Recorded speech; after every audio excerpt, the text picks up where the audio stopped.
course, both. Setter finally able to get the put away. And a dime. Blues had that one in center.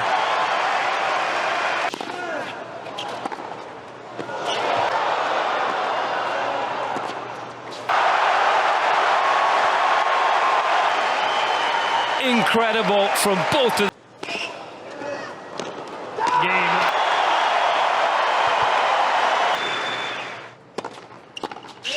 Suffering on first serves. 21 consecutive sets for Carlos Alcaraz in the sunshine. Game Alcaraz. Well, stumbling. 2 sets to 1. 6-7, 6-4. In Yannick Sinner as he ends the reign of King Carlos. Congratulations on this massive win today. What does this title mean to you? Well, I don't know yet. Honestly, this day has been so crazy that it's pretty hard to, actually realize that I'm going to be second in the world in the rankings. And honestly, at the beginning of the tournament, I wouldn't even think of winning it, especially after playing so good in Doha. So for sure, it's going to give me a lot of confidence and a lot of experience. And I would say a lot of belief, because you have to believe in yourself, Well, conditions on different days have been very tough. You had a good bit of wind during your final today, but you seem to handle it better than your opponent. How do you approach situations like that when things get a little bit difficult?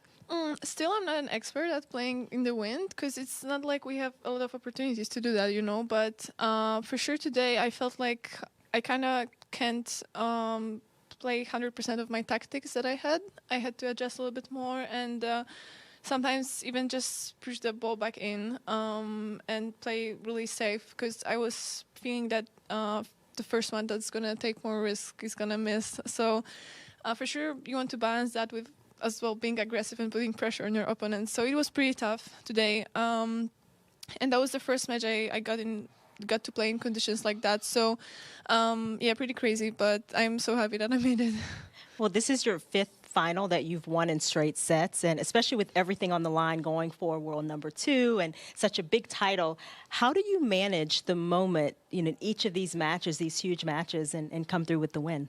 Well, it's not easy, especially for the last couple of days. I've been feeling a little bit more stressed because for sure this is the biggest tournament after Grand Slams, and I could feel that, and the stakes were high, but you have to treat those matches like any other match and just stay focused on your tasks. But I don't want to, give so much insight because every player has to figure it out, what's the best way for them.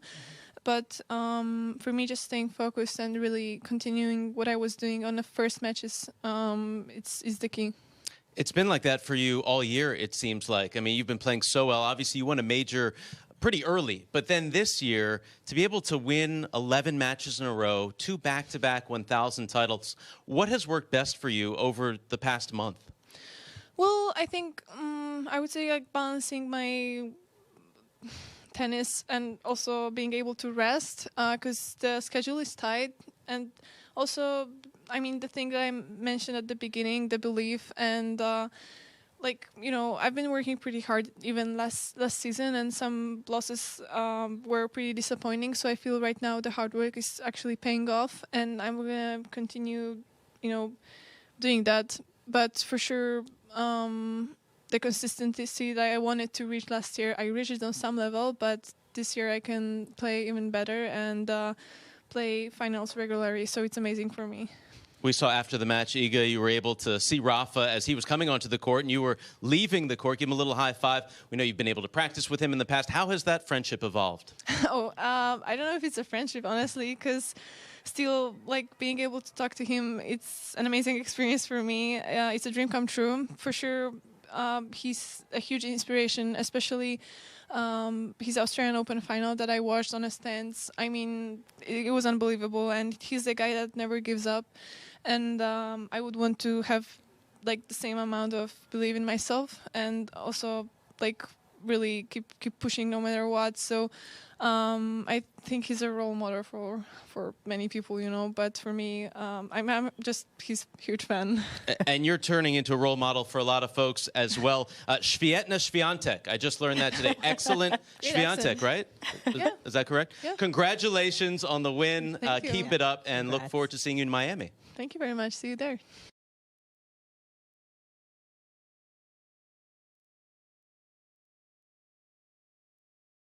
This time in Rome for Elena.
Gonna go.